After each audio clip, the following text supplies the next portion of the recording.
Sunday Night Production.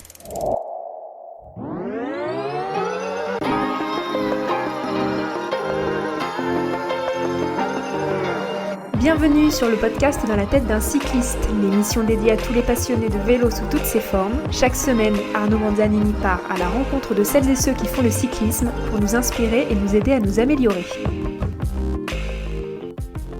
Bonjour Tiffaine. Bonjour. Très heureux de pouvoir te rencontrer virtuellement. Malheureusement, la distance entre nos deux domiciles fait que c'est virtuellement que l'on se rencontre. Mais en tout cas, je suis ravi de pouvoir échanger avec toi. J'avais déjà été en contact avec toi pour Ultra Talk il y a quelques années. Mais le temps passe vite et pour toi et pour moi.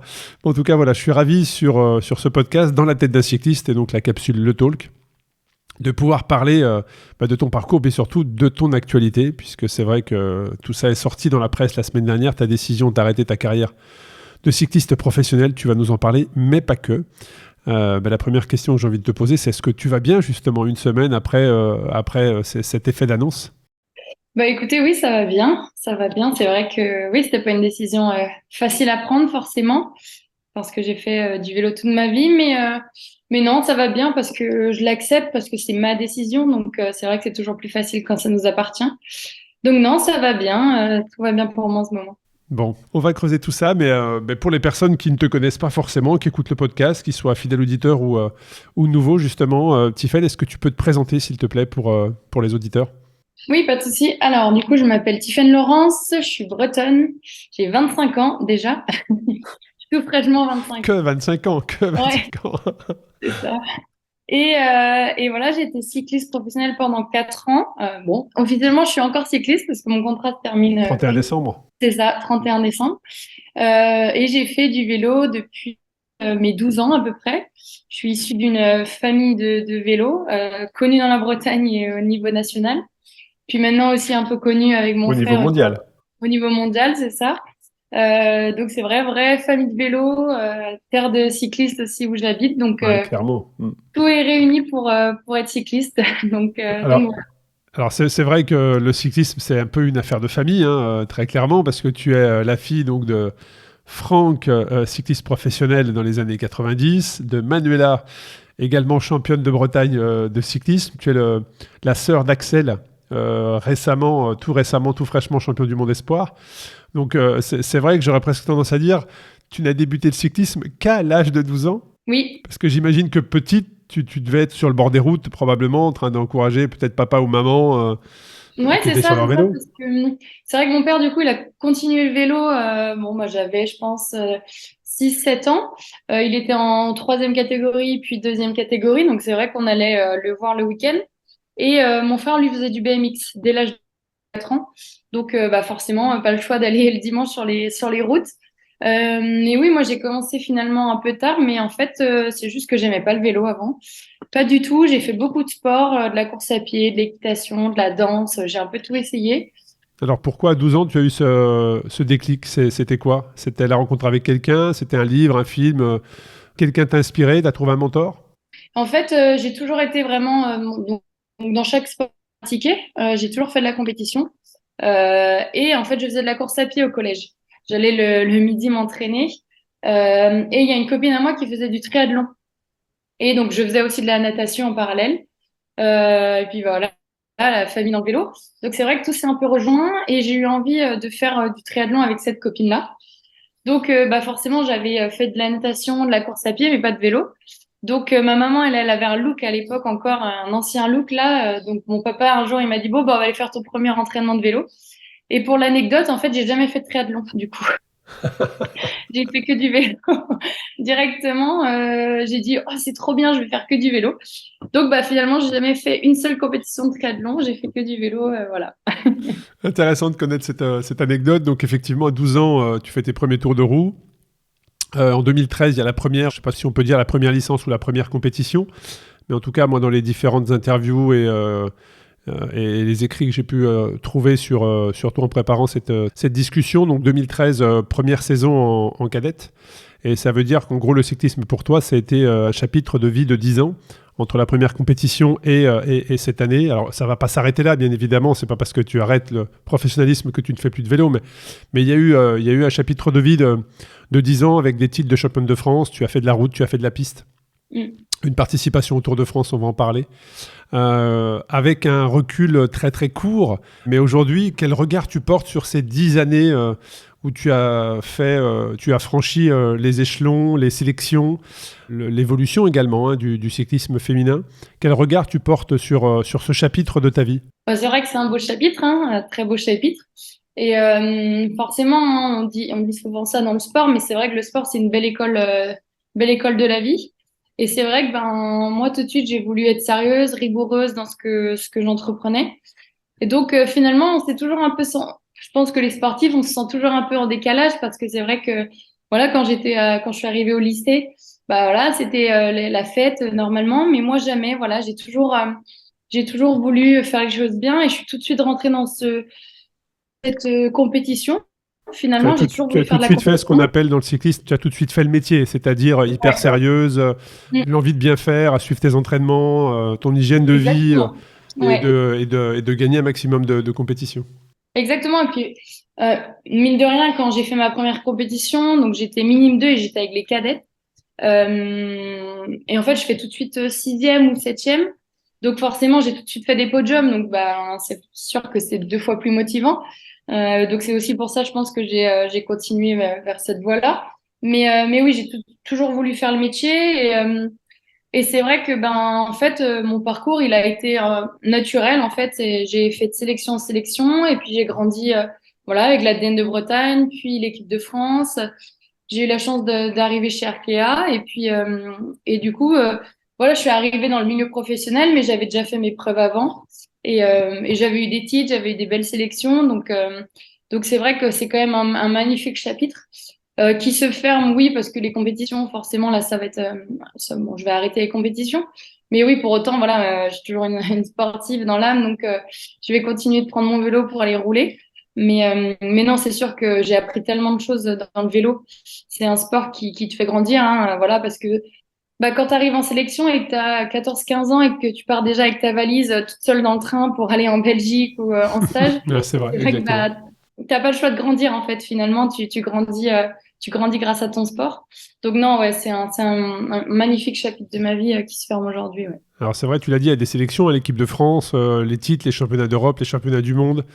Cette structuration également du professionnalisme, parce que tu l'as très bien dit, hein, j'ai grandi aussi avec les sélections, donc il y a eu effectivement les sélections régionales, les sélections nationales, des équipes en Bretagne effectivement, avant que le professionnalisme chez les filles se mette en place, c'était effectivement plus à travers des sélections régionales où tu pouvais aller chercher le haut niveau, et puis tu as vu le statut évoluer, puisque je crois qu'il y a encore quelques années, le statut, c'est ça qui est complètement dingue, c'est que chez les femmes, le statut était encore amateur.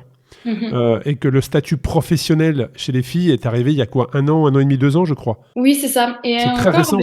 Le statut, il est arrivé que pour les World Tour, en fait. Que pour les World Tour. Ouais. C'est-à-dire, si tu es continentale, c'est-à-dire que, je prends l'exemple d'une fille qui nous écoute, elle va peut-être rejoindre une équipe continentale l'année prochaine, et sa copine, elle a le choix de rejoindre une World Tour. Okay. Sa copine sera professionnelle, et l'autre ne sera pas professionnelle. Ouais, alors sur les licences qu'on reçoit avec la FFC, je sais que voilà, il y a l'association, la FCC, et notamment André Cordon-Rago qui se bat pour exact. Ça. Ouais. Il y a sur les World Tour, quand tu es dans une équipe World Tour, sur ta licence, il y a écrit professionnel. Mais moi, par exemple, sur ma licence, il n'y a pas écrit professionnel. Donc, ça montre bien que voilà, le niveau World Tour, ça se professionnalise et c'est très très bien. Mais par contre, dans les continentales, les équipes continentales, il y a encore un gros travail à faire pour justement ça devienne voilà, ça se professionnalise et ça devienne un peu comme il y a que des lois comme les World Tour, quoi. Mais c'est vrai que voilà, j'ai vu cette évolution et je la vois encore. Et c'est vrai que oui, il y a beaucoup de choses à faire et il y a beaucoup de discussions à avoir, je pense, autour du cyclisme féminin aujourd'hui. Ouais. Ouais, c'est intéressant. J'avais lu une interview de toi, effectivement, où tu disais il y a encore un peu de bricolage. Hein. C'est-à-dire que ça se structure, mais peut-être pas aussi vite qu'on l'aimerait. Mais il y a encore beaucoup de filles qui bricolent. Hein. C'est-à-dire qu'effectivement, alors qu'elles ont un statut et qu'elles font des courses avec les championnes le dimanche, le vendredi, elles bossent. Où elles travaillent, où elles sont en études pour pouvoir... et puis elles ont un petit job à côté justement pour pouvoir se financer un appartement, de pouvoir vivre normalement tout en ayant des exigences c'est du haut ça. niveau. Donc j'imagine que toi, tu as dû en connaître probablement des dizaines de filles comme ça. Oui, bah oui, même bah C'est le voilà, aujourd'hui quotidien. dans le C'est le peloton, quotidien. Ouais. c'est au quotidien, hein, tout. Moi, voilà, je travaillais pas. Par contre, j'ai continué mes études. J'ai obtenu une licence parce que je savais qu'il me fallait à tout prix des études pour, bah voilà, le jour où ça s'arrête, euh, même pendant, hein, on ne sait jamais. Mais voilà, le jour où ça s'arrête, bah, que j'ai quelque chose parce que forcément, Tu bah, as fait des études dans quoi, Tiffaine? licence, j'ai fait une licence information communication. Ok. Et le fait justement de te dire, il faut que tu continues tes études, est-ce que c'est l'expérience familiale? Quand je dis expérience familiale, c'est le papa, la maman qui ont vécu ça, hein, le fait qu'une carrière peut s'arrêter sur une chute, déjà, premièrement. Il peut y avoir une blessure, mais après, c'est la vie qui est comme ça, hein. Les choses évoluent et puis ça ne dure pas. Donc, est-ce que la famille était plutôt bienveillante avec ça ou t'as bien encadré sur ce niveau-là? Non, ouais, alors en fait, c'était vraiment moi, parce que j'ai toujours, on va dire, aimé l'école et travaillé. Donc c'est vrai, c'était plus moi Alors, qui a voulu. plutôt, tu avais peut-être des compétences. Ou en tout cas, parce que aimer l'école, moi j'en connais beaucoup qui ont aimé l'école, mais l'école ne les aimait pas, tu sais. C'est Tu vrai, vois. c'est Donc, vrai. donc, on va dire que tu avais des facilités à apprendre. C'est ça, oui, Ouais, c'est vrai forcément, que on aime l'école quand c'est comme ça, je peux c'est comprendre. vrai. Oui, oui, c'est vrai que j'ai toujours eu vraiment une bonne mémoire et puis des facilités à apprendre. Donc forcément, ça, on aime un peu plus l'école. Mais enfin, je disais dans le sens où moi j'aime beaucoup être organisée, avoir un planning et gérer mon temps et avoir des objectifs, même que ce soit à l'école ou dans le sport. C'est vrai que ben moi je savais qu'il y avait la licence à avoir, le bac, et c'est vrai que j'aime bien. Bah, je pense que c'est le sport qui m'a appris ça, hein, aussi d'être sérieuse. Donc voilà, c'était vraiment un souhait de ma part de continuer l'école. Et puis voilà, je savais, j'avais, on va dire, la maturité bah, je savais que l'école, voilà, ça allait me servir pour après, et que le vélo, ça n'allait pas durer toute ma vie. Donc je voulais vraiment être tranquille par rapport à ça. Comme ça, je savais qu'une fois que ma carrière était terminée, ben voilà, je pouvais rebondir de suite et pas ruminer, on va dire, et pendant des mois à chercher ce que je vais faire. Donc c'était Ouais, vraiment un souhait de ma part. c'était la bonne manière, très clairement. Et à quel moment tu termines tes études et tu es full-time sur le cyclisme? C'est-à-dire que quand tu es chez Arkea, est-ce que tu es toujours en phase d'études et tu finalises l'obtention de ta licence, ou est-ce qu'à ce moment-là, tu te dis, bon ben voilà, maintenant j'ai ma licence et je me focus, je me concentre sur mon statut de coureuse professionnelle? Alors, j'ai fait donc mes 2 premières RK, j'étais en licence. J'étais encore en études. Et par contre, mes 2 dernières années, là, donc ma dernière année chez RK et cette année plus Wahoo, là, j'étais vraiment full-time vélo. Voilà. Donc, ce qui veut dire que quand on est professionnel, tout en étant étudiante, avec l'obtention d'une licence à la fin de l'année, comment se prépare avec le coach, avec le directeur sportif, la saison? Est-ce qu'il y a une écoute active du monde du vélo? Je ne parle pas forcément que du team Arkea, hein, mais parce que tu discutes forcément avec les filles dans le peloton et tu sais aussi un petit peu ce qui se passe ailleurs sur ce sujet-là. Mais est-ce qu'il y a une écoute active des directeurs sportifs, des coachs sur le temps nécessaire pour l'apprentissage professionnel?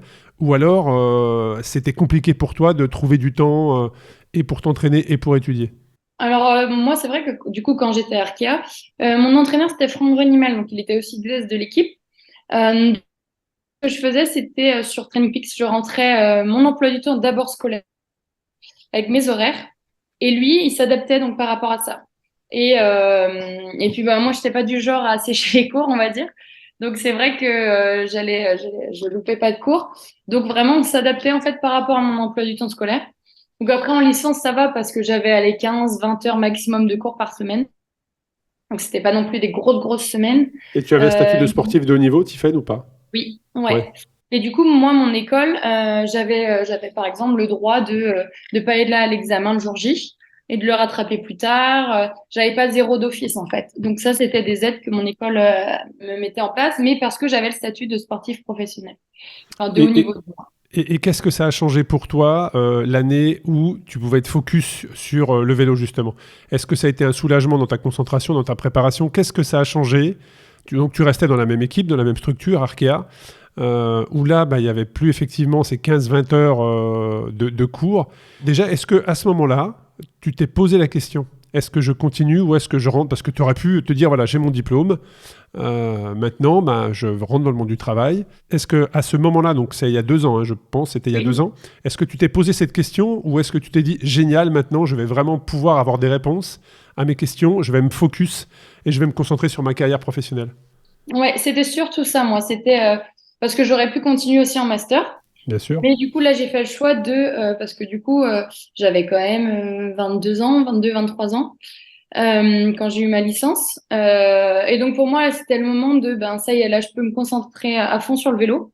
Que ça donne.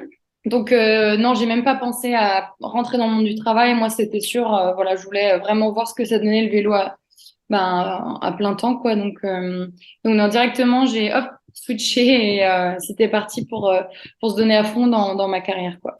Et alors, ça se passe comment? Alors, ma question, c'est la suivante. Ça se passe comment quand on est full-time dessus? C'est-à-dire, on devient effectivement, on a 100% de son temps pour pratiquer sa passion, parce qu'à la base, certes, c'est ton métier, mais c'est un sport quand même passion à la base. Oui. Qu'est-ce qui a changé? Est-ce que tes routines ont changé? Bah oui, c'est vrai que ça m'a fait bizarre les premiers mois parce qu'en plus, donc moi, quand j'ai eu ma licence, c'était en juin. Donc après, voilà, vite rentré dans la période hivernale. Et en vrai, je m'ennuyais, quoi. Je m'ennuyais parce que du coup, ben moi, j'étais toujours. En plus, j'avais mon appartement sur Vannes toute seule, donc je gérais mon temps avant quand j'étais à l'école. Donc mes journées étaient bien remplies. Et là, je me suis retrouvée à rouler le matin et puis après l'après-midi, bon, j'étais là, bon, ben ouais, Ouais, j'ai plus de ça, dossiers c'est à un vrai rendre. changement, tu sais. Ça, c'est un vrai changement parce que j'ai eu l'occasion de côtoyer effectivement des cyclismes hommes professionnels et quand tu vois leur quotidien, effectivement, Ouais. c'est terminé la période où tu roulais toute une journée, tu faisais des bornes. Maintenant, c'est des entraînements chez les professionnels qui sont très spécifiques, Mhm. très adaptés, très pointus et les Ouais. coureurs ne roulent plus 8 heures par jour comme le faisait à une certaine époque. C'est très pointu. Ouais. Mm. Et donc, il y a beaucoup de temps libre à côté et parfois, ça peut être déstabilisant. Ça peut être déstabilisant parce que c'est Ouais. un sport, même si tu es dans une équipe, ben, vous êtes tous un peu éclatés aux 4 coins de la planète, je dirais, surtout dans l'équipe dans laquelle Ouais. tu es aujourd'hui. Peut-être un peu moins chez Arkea, mais en tout cas, vous ne vivez pas dans la même ville, dans le même immeuble et vous partez rouler ensemble. Non, c'est vraiment chacun, vous êtes éclatés un petit peu aux 4 Oui, coins c'est du ça. monde. T'es livré à toi-même, quoi. Mm. Et donc, il faut avoir une grosse force de caractère. Est-ce que ça a été difficile pour toi ou est-ce que tu as tout de suite trouvé ton rythme? Ouais, bah c'est vrai, comme je le disais au début, forcément, tu te demandes ce que tu vas faire de tes journées. Après, voilà, finalement, le monde professionnel, les entraînements sont tellement intenses, difficiles que, ben, après, tu trouves ta routine, tu vas rouler le matin, tu peux rentrer les 13h, 14h, tu manges, tu fais ta sieste, voilà, et puis tu arrives vite à 17h finalement. Et puis, bon, après, toi, tu sors un petit peu prendre l'air. Moi, voilà, ma maman, elle a les familles d'accueil, donc c'est vrai qu'à la maison, il y a quand même 3 enfants à temps plein. Donc, bon, bah, j'ai de quoi m'occuper, donc c'est vrai que je jouais avec les enfants, j'allais les chercher à l'école. Donc, finalement, j'ai vite trouvé mon rythme comme ça, et puis, bah, forcément, avec mon frère, c'était pareil, à deux, c'est plus facile. Puis des fois, on faisait de la musculation ensemble. L'hiver, on allait courir. Et puis après, en fait, quand on arrive dans la saison, c'est vrai que tout s'enchaîne. On ne voit pas le temps passer Ouais, parce tout que, s'enchaîne. C'est vrai que tu disais tout à l'heure que tu aimes bien ouais. quand il y a justement un agenda et les choses sont bien Mm. cadrées. Là, je pense qu'effectivement, la vie d'une coureuse professionnelle, c'est ça. C'est-à-dire que vous savez quand est-ce que vous courez, où est-ce que vous allez vous trouver, à quel moment tu dois faire tes blocs d'entraînement. Et donc, Ouais. vous avez quoi? Vous avez une visibilité à 3 mois, vous avez une visibilité à 6 mois? Oui, c'est ça. Moi, dans les équipes là, dans lesquelles j'étais, c'est vrai que j'avais un programme sur 2 à 3 mois. Voilà. Donc c'est vrai que enfin, ça permet de se projeter. Et du coup, en fait, en saison, comme on part souvent, parfois 15 jours dans un hôtel, etc., quand on rentre, là, par contre, on a envie de se poser. Donc c'est vrai que voilà, c'était plutôt la période hivernale qui a été un peu longue et je m'ennuyais un peu. Mais par contre, une fois que je suis entrée en saison, bah là, c'était, voilà, quand j'arrive à la maison, bah, t'es content parce que tu revois ta famille, t'as envie de te poser un peu aussi, récupérer. Et tu recommences un cycle, en fait, d'entraînement pour ta prochaine compétition. Donc voilà, la saison, elle passe finalement très, très vite. On voit pas le temps passer quand on a la tête dans le guidon, comme on dit. Donc non, ça a été, on va dire, 2 mois où je cherchais un peu, je me disais, bon, ça va être long. Mais finalement, non. Après, voilà, quand on veut vraiment être professionnel, c'est du temps, bah voilà, on peut consacrer 100% de son temps à son métier, son sport. Donc c'est un avantage aussi, hein. C'est vrai que au début on cherche, mais après on trouve vite on trouve vite de quoi s'occuper. Donc ça a été après, ouais. Alors c'est vrai que tu parles de la tête dans le guidon, on en profite pour saluer nos deux jumeaux dans la tête d'un guidon, dans la tête d'un guidon qui nous ont permis d'être mis en relation. Un grand merci, un grand merci à eux. Et puis avant cette prise de décision, donc cette annonce en tout cas, la prise de décision elle remonte probablement, mais cette annonce la semaine dernière, il y a déjà eu, on va dire, un coup d'arrêt l'année passée puisque tu es chez Arkea. Et tu avais pris la décision de t'engager avec l'équipe féminine BNB Hotel, qui n'a jamais vu le jour. Donc là, ça se passe comment? Parce que là, ta carrière aurait pu s'arrêter là. Ouais. Tu aurais pu ne pas retrouver d'équipe. Tu aurais pu... Il y avait des tas de possibilités, mais là, qu'est-ce que tu t'es dit? Enfin, tu obtiens ton diplôme, tu te lances une année où tu es full-time chez Arkea. Et puis tu t'engages dans ce gros projet d'équipe féminine dans lequel il devait y avoir Audrey Cordon-Rago, si ma mémoire est bonne, BNB Hotel. Et puis finalement, ça ne voit pas le jour. Comment, dans ta tête, il se passe quoi à ce moment-là? Oui, c'est vrai que c'est une période très longue pour le coup parce qu'on n'avait aucune information et puis ouais, les mois, les semaines passaient, donc ça a été très très long. Et puis en plus, moi, mon frère était dans le même cas que moi. Donc à la maison, on était deux dans ce cas à ne pas savoir de quoi l'avenir était fait. Donc bon, en même temps, ça a été compliqué parce que voilà, deux fois plus de stress. Mais on s'est soutenu aussi, donc c'est vrai que ouais, ça a été une période très longue, très compliquée, avec beaucoup de questions. Les repas le soir à la maison, tous les soirs, c'était, on essayait d'imaginer des scénarios. Non, mais ça va partir. S'il y a ça, mais non. Donc on s'en mêlait les pinceaux, mais c'était aussi, on avait besoin de ça, de s'imaginer des choses parce que finalement, on n'avait rien. Et cette période, elle a duré combien de temps, Tiffaine? De moi, je suis rentrée en contact donc avec donc les frères Pinault, c'était fin septembre, et on a su que ça se faisait pas le 5 décembre. Ah, c'est long, hein. C'est long de mois. C'est très long de mois. Ouais, tout Et l'hiver. ouais, et est-ce que, alors, dans ton scénario du pire, on va dire, c'était quoi le plan B? C'était, je repasse un rang amateur, je cherche une équipe, j'arrête. Il y a probablement eu des plans C, des plans D, mais il se passait quoi derrière? Alors moi, c'était clair et net que je voulais pas repasser amateur. C'était soit je retrouvais une équipe, soit j'arrêtais. Voilà. Et tu t'étais fixé une deadline?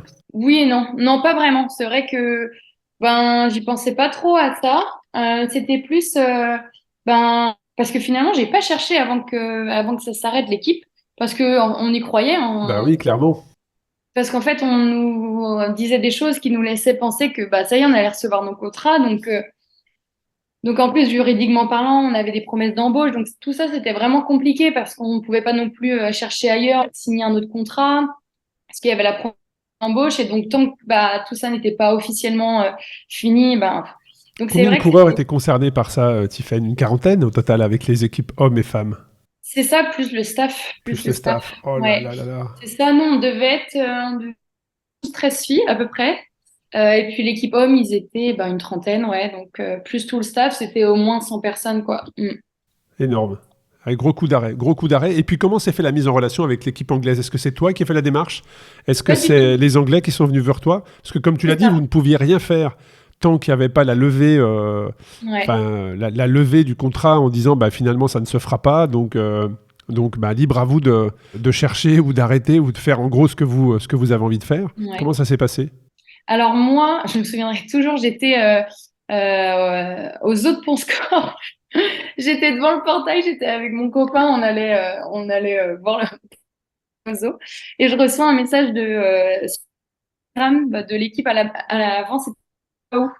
Donc je reçois un message, le call Waouh sur Insta. Et au début, j'ai cru que c'était un faux compte, quoi, une blague. Voilà. Et on se dit, mais non, non, c'est le vrai compte. Et donc, en fait, Tom Warney, le manager, m'a contacté via Instagram en me disant parce que lui, à ce moment-là, c'était un peu compliqué aussi, il venait de faire un sponsor, mais il en avait retrouvé un autre. Donc là, il avait en fait libéré, lui, ses filles avant, au mois d'octobre ou novembre. Et du coup, là, avec le nouveau sponsor, il recherchait des filles. Et comme il y avait l'histoire de BNB en même temps, il s'est dit, peut-être qu'il y a des filles de BNB qui vont vouloir venir chez moi. Du coup, comme elle, c'est pas sûr. Et du coup, il m'a contacté et on a eu 3-4 rendez-vous et en fait, le feeling est très très bien passé. Donc ça s'est fait comme ça. Mais en fait, j'ai pas cherché du tout. C'est Tom qui est venu à moi. Il a dû venir à moi une semaine avant qu'on nous annonce que ça s'arrête, quoi. Ouais, donc ça s'est finalement Mm. pas mal goupillé. Donc j'imagine les Ouais. discussions, comme tu l'as dit, le soir à la maison. Et pour ton frère, comment ça s'est passé pareil ou c'était une autre histoire? Alors Axel, lui, donc il travaille avec une agence, donc il a un agent. Donc lui, ses agents, ils ont fait un très très beau boulot et c'est vrai que du coup, il avait quand même fait deuxième derrière Wout van Aert à Plouay, donc en World Tour, surtout pour sa première course World Tour.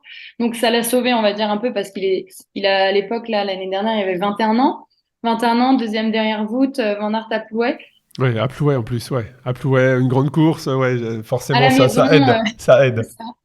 Donc c'est vrai qu'il y a beaucoup d'équipes qui ont contacté mon frère. Et lui, pareil, en fait, de base, il devait signer à Quick Step.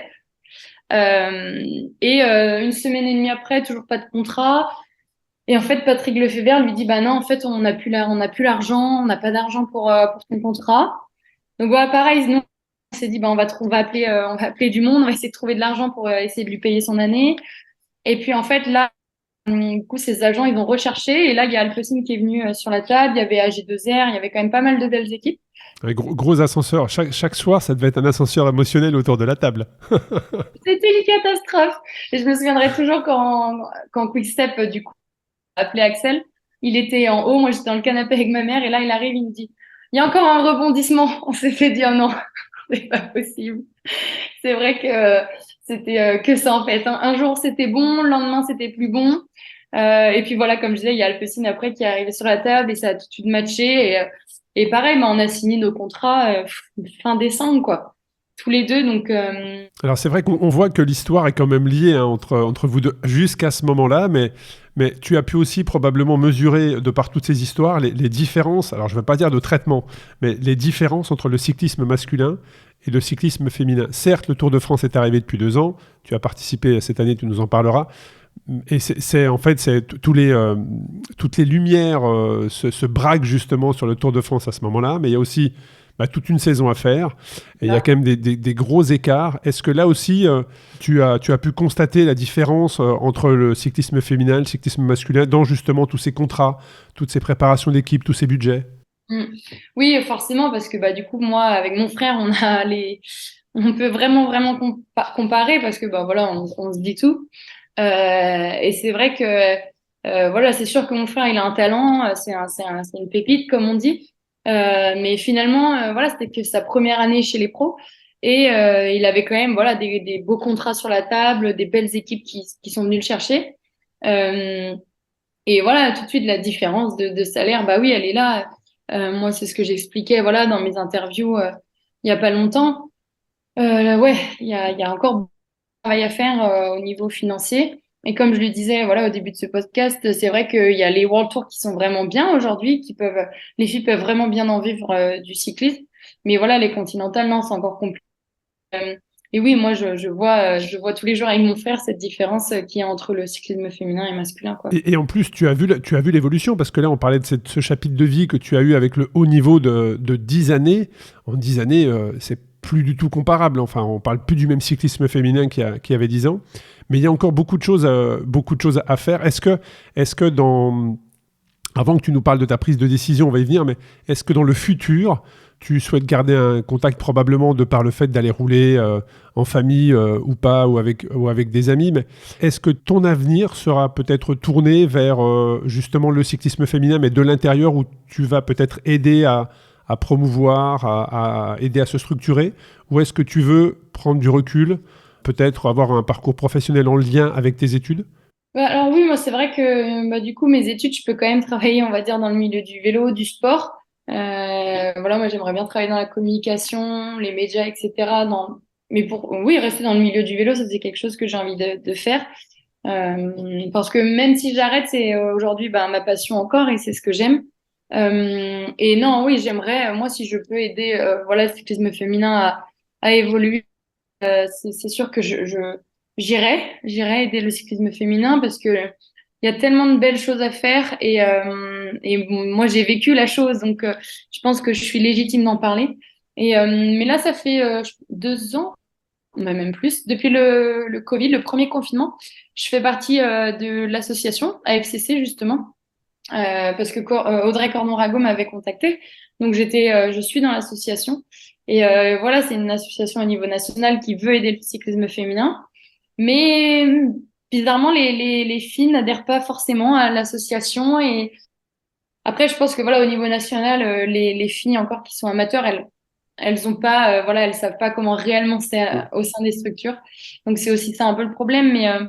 Mais non, moi si je peux aider, il y a aucun souci là-dessus. J'irai avec plaisir. Mais en tout cas, c'est vrai que tu l'as dit, hein, il y a vraiment cette masse de filles qui sont amateurs encore et qui peut-être se fantasment tout un monde du professionnalisme qui, dans la réalité, n'est peut-être pas justement réellement le cas. Ça, c'est intéressant que tu puisses nous partager ça, mais on va revenir juste un tout petit peu en arrière sur cette... dans ton parcours, plutôt que de parler de l'avenir, c'est cette prise de décision. Donc là, c'est sorti la semaine dernière, mais c'est quand cette prise de décision? Quand est-ce que tu t'es dit « Stop, j'arrête » ? Parce que c'est difficile, hein, ça doit probablement être très difficile. Tu as dû probablement toi-même te remettre en cause plusieurs fois, parce que quand on vient d'une famille de cyclistes, toute la famille a eu un lien très très fort avec le vélo. Le frère est champion du monde espoir. Tu as fait le Tour de France cette année. À quel moment, sincèrement, tu t'es dit « Stop » ? Eh ben, alors en fait, ça m'a traversé l'esprit comme ça, plusieurs fois cette saison. C'est cette petite voix intérieure, en fait, c'est ça, hein? Ça traversait Ouais, c'est l'esprit, ça. cette petite voix intérieure qui te disait, bon là, il faut arrêter, ou j'ai plus envie. Ouais, c'est ça, plusieurs fois, mais ça durait pas en fait, ça durait une journée quand j'étais sur mon vélo, que j'en avais ras-le-bol sous la pluie. Je me disais, oh, c'est bon, j'en ai marre, j'arrête, c'est plus ce que je veux. Et puis après, je repartais sur mes objectifs et puis c'était reparti, quoi. Mais c'est vrai que ça m'a traversé l'esprit plusieurs fois, mais il y avait rien de fondé, quoi. Il y avait rien de fondé. Je me disais, oh, c'est juste un passage, voilà, t'es moins bien. On se dit tout ça quand ça va pas sur le vélo. Et du Tour de France cette année. Et là, c'est très compliqué. Vraiment, c'est super compliqué. Pour qui, pourquoi je sais pas. Je pense que là, avec du recul, je pense qu'en fait, c'est comme si, bah voilà, la boucle était bouclée inconsciemment. Je sortais du Tour de France et c'était fini. Alors que bon, j'avais rien de fondé dans ma tête, mais ça a été ouais très compliqué mentalement, physiquement aussi. J'étais fatiguée, j'avais envie de rien faire, je me sentais pas bien. Et en fait, donc j'ai fait une semaine de coupure et quand il a fallu reprendre à rouler, j'arrivais pas à trouver cette nouvelle motivation pour aller m'entraîner. Je faisais 1 heure et demie, puis bah je rentrais parce que ça n'allait pas, j'avais pas envie, j'en avais marre. Ça, c'est terrible, hein. Ça, c'est terrible. Moi, j'ai fait du vélo, pas à ton niveau, hein, très clairement, mais j'ai connu cette sensation où tu suis un programme très sérieusement parce que tu veux être meilleur que tu ne l'es. Et en fait, au bout d'1 heure et demie, tu fais demi-tour parce que Ouais. tu as une moyenne qui est pathétique, puis tu n'as pas envie d'essayer de l'augmenter parce que tu n'y arrives plus. Est-ce que dans ce que tu décris, est-ce que c'était le début d'un burn-out? Est-ce que c'était une fatigue mentale, une fatigue physique, peut-être les deux? Le manque d'enthousiasme de manière générale? Je pense pas que c'était un burn-out, je pense que c'était juste euh, mon esprit, mon corps qui me disait ça y est, faut que t'arrêtes quoi. C'est le moment, t'as fait le tour et ces petites voix qui passaient de temps en temps cette saison et plusieurs fois aussi auparavant, bah ça y est, c'est peut-être le moment de te poser, de réfléchir à ce que tu veux vraiment. Je pense que c'était plus ça. C'était bah je continuais parce que voilà, la saison elle continuait, j'avais des courses en septembre. Mais en fait, je pense que c'était juste, ben ouais, physiquement, mentalement, comme ça allait pas. Je pense que c'était plus juste mon corps et mon esprit qui me disaient, bah, là, pose-toi peut-être pour vraiment réfléchir aux questions que tu te posais avant. Parce que quand j'étais sur mon vélo, quand j'ai repris, je sortais quand même d'un Tour de France, j'ai fini le Tour de France, c'était incroyable le Tourmalet, il y avait ma famille, c'était un magnifique souvenir. Et j'ai adoré ce Tour de France. Mais pour autant, c'est bizarre parce que quand il a fallu reprendre, j'étais pas motivée, quoi. Et, euh, et là, bah, forcément, tu te dis, bon, bah, surtout que mon équipe m'avait envoyé un contrat et depuis le mois de juin, en fait, vers juin, ils m'ont envoyé un contrat et je le signais pas ce contrat. Alors que les autres années, c'était directement, bon, bah, ok, je Ouais, signais. c'était déjà un signe. C'était déjà un signe. Bah, c'est ça, en fait. Là, je me suis dit, parce que du coup, mon manager, après le tour, il m'a dit, bon, bah, on se rappelle pour le contrat, etc. Et en fait, je me suis dit, mais j'ai pas envie de signer ce contrat, quoi. Et ouais, donc j'en ai parlé. Ah, forcément, au début, c'est dur hein, d'en parler parce que Bah voilà. ouais, c'est clair, très clairement. Alors d'en parler à ton manager, mais d'en parler aussi à tes parents, à ta famille, à ton frère. Comment... Alors j'imagine très clairement qu'ils ont dû être à l'écoute, hein, parce que voilà, c'est normal, mais comment ça s'est passé? Ouais, c'est ça. En fait, le plus dur, c'est de forcément d'en parler. C'est toujours difficile hein, de dire ce qu'on ressent.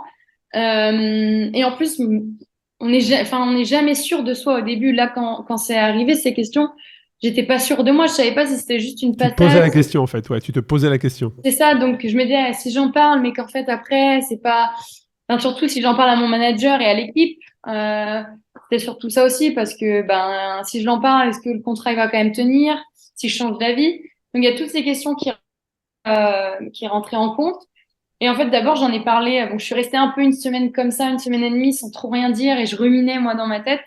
Après, je pense que ça se voyait que j'allais pas très bien. J'en ai parlé premier à mon copain, en fait.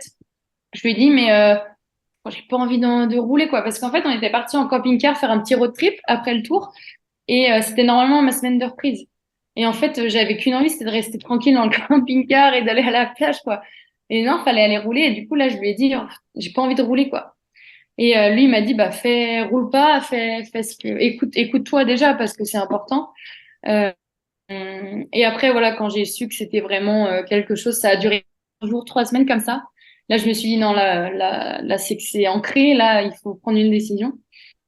C'était quelqu'un avec qui je discutais un peu prépa mentale, Michael, il s'appelle. Et en fait, d'un coup, je lui ai envoyé un message, je dis, il faut que je t'appelle, il faut que je t'appelle. Parce que j'avais besoin de parler à une personne extérieure. Je voulais pas en parler à mes parents tout de suite parce que forcément, ils auraient pas eu ce recul peut-être sur Bien la sûr, situation. complètement. L'affectif serait rentré en compte. Et donc, j'ai eu Michael au téléphone pendant 1 heure. Et là, je me suis dit, bon, bah ouais, il a peut-être raison. Tout ce qu'il m'a dit, c'était vraiment des choses que je ressentais. Juste après cet appel, bah, je suis allée parler directement à ma maman. Ça m'a aussi débloqué parce que forcément, j'avais cette appréhension, ce stress. Parce que bah voilà, nous on vit pour le vélo. Mon frère, il venait, ça faisait 15 jours qu'il était champion du monde, donc tout le monde était sur le petit nuage, voilà, du cyclisme. Voilà, j'ai envie de dire, on est sur le toit du monde. Voilà, la famille Laurence est sur le toit du monde. Et et c'est vrai que c'était compliqué parce que du coup j'avais aussi ces deux sentiments. J'étais super fière de mon frère et j'étais super heureuse. Il me faisait rêver en fait aussi. Voilà, je me disais, ben voilà, tout est encore possible. Mais en même temps, j'avais ce côté de moi qui me disait, ben non, il y a quelque chose qui va pas. Donc c'était très bizarre comme sensation. Et là, quand j'en ai parlé à ma mère, en fait, tout de suite, elle m'a dit, mais c'est ta vie. Si tu veux arrêter, tu arrêtes. Nous, on va pas te forcer à faire quelque chose qui te plaît pas. Le vélo, c'est tellement dur Ah, qu'il c'est faut. tellement exigeant. Et puis tu l'as dit avec beaucoup de déplacements. Il y a aussi ce sacrifice, pas forcément en Ouais, entraînement, hein, mais il y a tous les déplacements avec des courses qui s'enchaînent très régulièrement de février à novembre. Et ouais, c'est difficile. Ouais, c'est difficile. c'est ça. Parce que oui, voilà, on sacrifie voilà toute notre vie. Moi, j'ai toujours sacrifié beaucoup de choses. Voilà, des anniversaires, de la famille, des amis, pas mal d'événements. Et bah, c'est vrai que on se demande on se demande quelle est la suite. Et non, moi, ma famille, ils m'ont dit c'est tellement de sacrifices, tellement dur que si t'es pas à 100%, ça sert à rien. Ça sert à rien de continuer. Et en fait, je me voyais pas. Je savais que si j'allais signer ce contrat et voilà que l'année suivante allait arriver, je savais que j'allais pas être à 100%. Et moi, c'est quelque chose que je veux pas. Quand je fais quelque chose, c'est à fond et je suis sérieuse. Et là, je savais que ça n'allait pas. C'est Ça n'allait intéressant pas. c'est intéressant ce que tu partages parce que dans ce qu'on a pu lire la semaine dernière, quand la presse certains articles sont sortis, le lien était uniquement fait sur le côté financier. Ouais, C'est-à-dire totalement. que le lien était uniquement fait sur bah, Tiffen, elle arrête parce qu'en gros, elle gagne pas assez Ouais. d'oseille. En gros, c'était Euh, ça. C'était Et, pas. et- et Ouais, dans c'est ce que ça. tu dis, à aucun moment là, la question n'est rentrée en compte. C'est-à-dire que le questionnement, tu aurais pu te poser plein de questions sur est-ce que je fais, est-ce que j'accepte les sacrifices? Oui, non. Est-ce que je suis encore prêt à m'entraîner? Oui, non. Est-ce que je gagne assez? Oui, non. Là, à aucun moment, cette question financière n'est rentrée en compte. Donc, voilà, quelque part, ça fait plaisir. Ça veut dire que tu as cet amour du vélo et que la passion entrait en ligne de compte. Mais alors, moi, me vient cette question. Mais quand tu vois sortir ces articles où, en gros, ben, ta décision ne s'est faite que sur une réflexion financière, Ouais. quand tu as vu ça, qu'est-ce que tu t'es dit? Bah, je me suis dit, bah, c'est sûr que, Il faut voilà, sortir des gros titres pour accrocher. Hein. Voilà. parler d'argent, ça fait tout de suite des vues, ça c'est clair. Après, c'est sûr que quand je me suis posée fin août, je me suis dit, bon, maintenant, c'est quoi les projets? Est-ce que je continue, est-ce que je continue pas? Forcément, je me suis dit, ben voilà, je gagnais pas grand-chose, ça c'est sûr. Et je me suis quand même posé cette question à un moment donné parce que Je me suis Oui, dit, ça bon, qu'est-ce rentre que je forcément en fais? ligne de compte. Quand on est professionnel, ça veut dire ce que ça veut dire. Enfin, tu es professionnel, donc on te donne un salaire pour une prestation, pour un travail, voilà. Donc à un moment donné, si tu fais le nombre d'heures, si tu calcules au nombre horaire, bon, dans le cyclisme, Totalement. waouh. Et en fait, cette question, de l'argent, elle est forcément rentrée en compte, mais non, on va dire dans le second plan. Parce que moi, je réfléchissais, je me disais, en fait, là, j'ai pas vraiment fait de résultats. C'était aussi ça. J'ai pas fait vraiment de résultats. Mais en fait, moi, je fais de la compétition, c'est pour faire des résultats, faire des podiums. Je suis professionnelle, je me donne à 100% tous les jours, mais je veux des résultats. Et en fait, là, forcément, avec ce qu'on me proposait comme offre salariale, je disais, comment veux-tu que je fasse aussi des résultats avec cet argent que tu me proposes? Ça a été ma réflexion au manager, je l'ai dit. Dis-moi, là, j'ai 25 ans, je peux pas encore vivre dans mon propre appartement. L'année prochaine, moi, mon copain, il a acheté son appartement, donc là, ça y est, on s'est acté, on va habiter ensemble. Donc moi, il y avait aussi cette phase, j'en ai parlé au manager, je dis moi j'ai cette phase aussi de ma vie privée, là où ça va évoluer, j'ai envie de la faire évoluer. Je fais comment pour payer tout mon appartement, avoir une vie normale et aussi me payer des stages à côté pour aller progresser comme voilà, aujourd'hui il y a tellement un niveau qui est Oui, ça, énorme. c'est intéressant ce que tu dis, te financer des stages, parce que ce qu'il faut savoir, c'est qu'effectivement, dans les professionnels, hommes et femmes, font beaucoup de stages. Ouais. Aujourd'hui, c'est très clairement, quand ils ne sont pas sur le vélo en course, 80% du temps, ils sont en stage, mais beaucoup de coureurs se financent leur propre stage pour être performants. On a les stages début de saison qui sont payés, donc moi j'ai été en janvier, en février en Espagne. Par contre, après dans la saison, si toi tu as une période par exemple de 15 jours, 3 semaines où tu es à la maison et que tu as un objectif derrière, c'est toi qui payes ton stage pour aller en montagne une semaine, 15 jours en altitude. Et ça, en fait, avec ce qu'on proposait, je ne pouvais pas le faire. Et en fait, aujourd'hui, le niveau dans les World Tour est tellement élevé. Quand je suis sur Instagram les meilleurs du World Tour, Demi Vollering, Van Vleuten, etc., elles sont toute l'année en stage, en montagne. Et forcément, ben, toi, j'habite en Bretagne, le terrain, il est génial, mais c'est pas de la C'est montagne. pas en altitude, ouais. C'est pas en altitude, c'est pas de la montagne. Et du coup, en fait, tout ça a fait que, ben, malgré que mes entraînements étaient sérieux et que je progressais, parce qu'en termes de watts, je faisais des watts cette année que j'ai battu plein de records, mais en fait, j'étais 50e, quoi, 180e. Et donc, forcément, cette question de l'argent, elle est rentrée en compte parce que bah, si tu veux être professionnel, il faut être payé un minimum pour pouvoir bah, voilà, acheter de la bonne nourriture, Ouais, euh, partir en stage, clairement. etc. Donc, c'est vrai que dans ces articles, ça, sauf que bah, forcément, bah, ils ont balancé vraiment les gros titres concernant l'argent. Mais en fait, c'était vraiment toute cette réflexion là qui a mûri dans ma tête. C'était ça, en fait. Bah, moi, je veux faire des résultats. Sauf que là, avec ce qu'on me propose, je peux pas me payer de stage. Donc, forcément, je vais pas faire de Je serais résultats. moins performante en fait. Tu savais dès maintenant que 2024, les conditions n'étaient pas réunies pour que tu sois plus performante en tout cas, que tu ne l'es. Et moi, prendre le départ d'une course pour juste prendre le départ d'une course, ça m'anime pas. C'est pas quelque chose qui m'anime.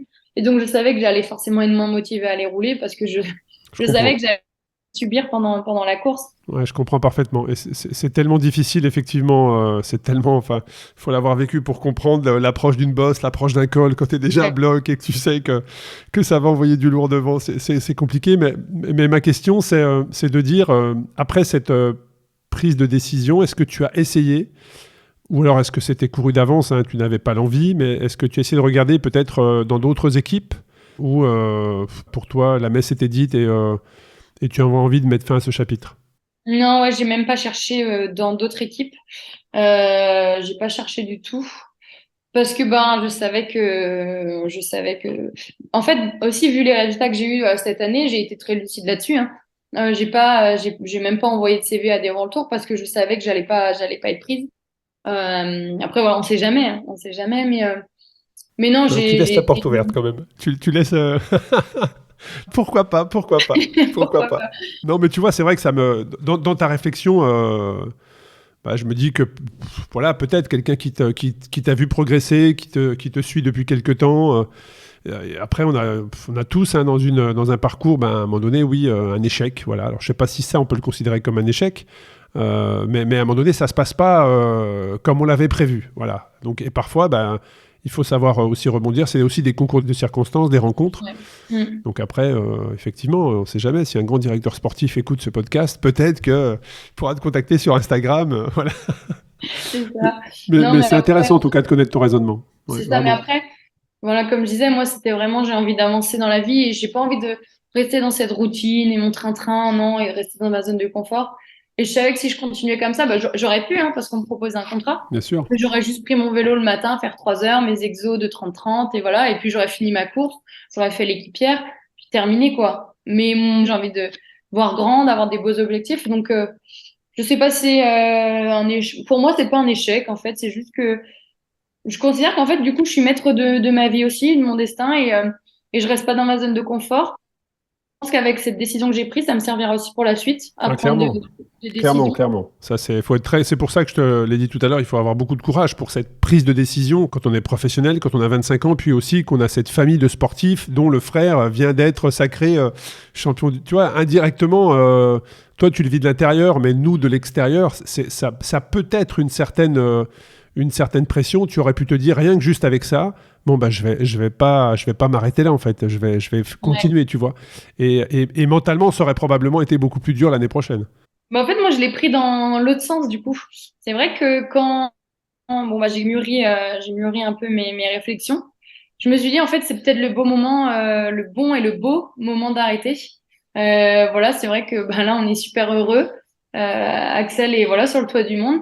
Et en fait, je me suis dit, c'est peut-être le moment pour moi, c'est peut-être le beau moment d'arrêter sur le titre de champion du monde de mon frère. C'est sûr que ça aurait été plus compliqué pour moi d'arrêter si bah, il était blessé, qu'on était tous en déprime dans la famille. Mais non, ouais, je sais pas, c'était peut-être un signe, je sais pas, mais j'ai pris ça dans le sens inverse et je me suis dit que c'était peut-être la belle chose pour clôturer ce chapitre. Ouais, c'est vrai. Je pense que tu as probablement pris la bonne décision de toute façon. Mais je reviens juste sur cet écart chez les filles entre les continentales et les World Tour. Si toi, tu avais je ne vais pas dire une raison, mais une explication à cet écart-là. Parce qu'effectivement, tu l'as dit, ça va de plus en plus vite. C'est spectaculaire. Ça fait d'ailleurs énormément d'audience et c'est très, très agréable à suivre. Les stratégies sont différentes. Cet écart entre les continentales et les World Tour, pour toi, c'est quoi la raison? C'est uniquement financier parce que les budgets sont plus importants. Donc, comme tu l'as dit, bah, plus de prépa, plus de stages, plus de performances, peut-être même du matériel plus performant. Comment Ouais. tu peux l'analyser? Et est-ce que c'est propre uniquement en France? Alors, je ne sais pas si on peut dire ça en France, en Europe, peut-être même aux États-Unis. Est-ce que c'est différent? Quelle analyse tu peux faire sur justement l'évolution, le cyclisme féminin aujourd'hui? Mais alors en fait, je pense que donc c'était en 2021, l'UCI a mis en place un salaire minimum pour les World Tour de femmes. Donc à partir de là, c'est vrai que les équipes, elles ont été obligées de voilà, mettre un SMIC à toutes les filles. Donc bah c'est aussi plus d'argent, le sponsor donne plus d'argent. Oui, parce qu'avant, ce n'était pas le cas du tout, hein. Tu fais bien de le préciser. Ouais, pas du tout. Donc c'est vrai que même en World Tour, tu pouvais être payé 700 euros si tu acceptais d'être payé 700 euros. Et donc l'UCI a mis en place cette loi, voilà, du SMIC. Et donc là, forcément, bah, maintenant, quand tu es manager, t'as pas le choix. Donc je crois que le SMIC dans les World Tour, il est environ 100 euros. Donc ce qui est déjà bien, c'est très bien pour vivre et puis pour partir en stage et exercer ton métier de cycliste pro. Par contre, dans les continentales, à ce moment-là, il n'y a rien eu de fait. Donc, en fait, il y a, au niveau de l'UCI, pour le moment, il y a pas de SMIC dans les continentales. Il n'y a pas de reconnaissance quelque part. Il n'y a pas de reconnaissance de cette division. C'est ça. Et donc, en fait, forcément, quand tu mets des lois en place, des règlements en place pour les World Tour, pardon, bah forcément, le manager, il s'adapte et ça progresse. Parce que tout le monde est... Et puis bah, tu as les plus performantes. Si tu as un budget pour aller Voilà. chercher les plus performantes, ben, forcément, elles vont venir, très clairement. Exactement. Donc, forcément, tu as les meilleures filles mondiales. Ça fait des résultats. Tu as les meilleurs sponsors qui arrivent, entre guillemets, pour le matériel.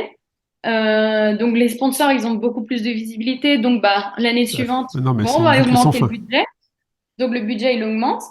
Alors que dans les continentales, il n'y a pas tout ça. Voilà, moi, comme je disais, je n'étais pas vraiment payée. Du moins, pas énormément. Comme je disais, moi, je faisais pas forcément de résultats parce que ben, j'avais pas les conditions optimales pour aller chercher des résultats. Donc, ben, t'es moins visible aussi, voilà, dans les médias, à la télé. Et donc, bah, forcément, les sponsors, c'est plus difficile aller les chercher. Donc, bah, le budget des équipes est moins, quoi. Donc, en fait, un peu tout ça fait que bah, l'écart, il se crée de plus en plus parce que bah, les World Tour, en 2 ans, là, elles ont progressé, mais c'est impressionnant. Moi, quand j'ai commencé, donc c'était ma première année pro, c'était en 2020, et encore, ça allait, quoi. Mais là, cette année, j'ai trouvé que le niveau, mais on peut plus rien faire. Enfin, on est un peu en figurant, j'ai envie de dire, parce qu'on sait qu'une fois que les meilleures équipes vont mettre en route, toi, tu vas sauter, quoi. Donc, C'est quoi? C'est la puissance qui fait la différence? C'est la puissance qui fait que c'est la puissance, c'est le matériel, c'est un tout, parce ouais, que c'est c'est un vrai, quand on tout. suit, alors nous on n'est pas dans le peloton, mais on regarde, et à un moment donné, c'est vrai, quand on voit la différence de puissance, de Ouais. watts qui sont développés, bon, bah, à un moment donné, ouais, c'est vrai que c'est difficile d'y aller, quoi. Bah, c'est ça, ouais, c'est un peu tout ça. Et par exemple, prends la meilleure équipe mondiale, SD Works cette année. Elles ont une ancienne coureur, donc Chara Marsh, qui est là, elle leur fait l'alimentation. Alors que nous, pendant ça là, on mange l'alimentation des hôtels qui n'est pas. Ah, C'est c'est un peu clair. c'est la cantine, quoi. Ah, puis, alors, tu vois, de ce que tu me dis là, j'allais juste te dire que ne serait-ce que mentalement, t'es déjà battu. C'est des- Déjà mentalement, t'es déjà battu. C'est-à-dire que tu sais que toi, effectivement, tu vas avoir la restauration de Bah l'hôtel, oui. Mm. même si elle est très bonne, hein, voilà. Et que l'équipe d'à côté, elle a son cuistot. Déjà, rien que ça, mentalement, c'est déjà Ouais. sur la ligne de départ, ça pèse. Bah, c'est ça parce que on mange tous ensemble au resto. Et à chaque fois, je sais qu'avec mon équipe, on regardait la table des on disait, oh, il y a ça, ça a l'air trop bon. Et nous, on allait chercher voilà, des petits haricots. Et c'est vrai que aujourd'hui, bah, tout ça fait que les performances sont là pour la SD Works. Je crois qu'elles sont à 60 victoires cette année. Ah, c'est Ah, énorme. ouais, non, mais c'est énorme. C'est Ouais, c'est énorme. énorme. Donc forcément, bah, le sponsor, il est hyper heureux hein, derrière. Donc bah, les sous, ils augmentent, le budget, il augmente. Alors que nous, pendant ce temps-là, ça régresse, quoi. Donc bah, ça devient compliqué. Est-ce que c'est propre à la France ou est-ce que c'est dans toute équipe continentale est concernée de la même manière? Ouais. Toutes les équipes continentales, elles sont concernées comme ça. Moi, je suis très copine avec Lucie Jounier, qui elle est à Coupe High Tech. Elle a même pas de vélo de chrono, quoi. C'est elle qui a dû Ah ouais. s'acheter un vélo de Ouais, chrono. là, Donc c'est clair, c'est c'est compliqué. vraiment, c'est la France, quoi. Là, la FFC, par contre, ils ont mis cette année en place un petit SMIC, je crois, pour les contis. Je pourrais plus dire qu'est-ce qu'ils ont mis en place, mais j'ai vu que ça avait bien évolué. Donc ça, c'est bien parce que du coup, ça veut dire que la France, la FFC est concernée par ça et c'est un bon point. Mais non, c'est partout pareil, quoi. Moi, je parle souvent avec Lucie Junier, pareil, elle est dépitée, quoi. Comment tu veux, elle a même pas de vélo chrono. Donc c'est vrai que ça devient compliqué, quoi. Ouais, Hein. c'est vrai que ça doit être probablement frustrant et c'est intéressant tout ce que nous partage parce que ça nous permet de nous rendre compte tout le chemin. Ouais. Et il faut pas que le Tour de France féminin soit uniquement les paillettes quelque part et qu'on pense que ça y est, Mm. tout va bien chez les filles, elles sont au même pied d'égalité, le circuit est identique chez les hommes. Alors là, très clairement, avec ce que tu Ouais, viens ouais. de nous partager, de nous expliquer, ouais, il y a le Tour de France, c'est très bien et Ouais. Il y a autre voilà, chose à faire c'est un aussi. super événement. Comment? Tu disais? C'est bien, oui, il y a le Tour de France, mais il y a beaucoup de choses à faire aussi en interne avant de créer des grosses courses. Exactement. Bah, en fait, finalement, un peu comme moi, les filles, elles vont en avoir marre de subir et un jour, bah, elles vont dire, bah, on arrête, quoi. Mais malheureusement, enfin, bah, il nous faut des équipes continentales pour progresser et bah, voilà, comment dire ça? Ouais, créer des futures stars, on va dire, des futures pépites. Il faut des équipes continentales parce que les demi-vollering, etc., elles sont passées en équipe continentale avant d'aller gagner le Tour de France. Donc malheureusement, j'espère que voilà, ça va quand même évoluer là dans les années à venir. Sinon, ça va être compliqué, quoi. Mm. Ouais, c'est très intéressant. On arrive sur la fin de cet échange. Tiffaine, qu'est-ce que tu pourrais dire de par ton parcours, toi, à une petite fille, à une jeune femme, à une femme qui nous écoute et qui se dit moi, je fais du vélo, je rêverais de faire du vélo et le professionnalisme, j'en rêve, le Tour de France, j'en rêve. Qu'est-ce que tu pourrais dire à ces filles-là? Bah, moi, si je prends mon exemple un peu là de mon parcours, ce que j'ai toujours primé, moi, c'est déjà d'être heureux sur ton vélo. Si t'es pas heureux et si tu vas à l'entraînement à reculons, ça fonctionnera jamais. Parce que comme on le disait tout à l'heure, le cyclisme, c'est tellement dur, mentalement, physiquement, que déjà, il faut se faire plaisir. Et parfois, voilà, même si t'as pas envie de faire tes 3 heures qui sont au programme, bah, fais 2 heures, mais amuse-toi, fais des pancartes, fais des sprints, ce sera toujours plus bénéfique que bah, d'aller faire ces 3 heures en rechinant, juste en endurance. Moi, c'est ce que je faisais parfois avec Axel. Bah, des fois, on s'amusait sur le vélo, tout simplement. Et je prends l'exemple aussi de mon frère. Il s'amuse sur son vélo. Il s'amuse. Il est très sérieux. Il sait où il veut aller, mais il s'amuse. Et c'est comme ça que ça marche. moi, je dis toujours, bien dans la tête, t'es bien dans le corps. Donc, je pense surtout que c'est là, ouais, la santé mentale qui est importante. Je pense à ça là en disant ça. J'ai vu qu'il y avait Olivier Bénédicte qui arrête là aussi. Elle était dans une équipe continentale et elle a dit, je pense à moi et ma santé mentale d'abord. Donc, voilà, c'est très important aujourd'hui d'être heureux sur son vélo.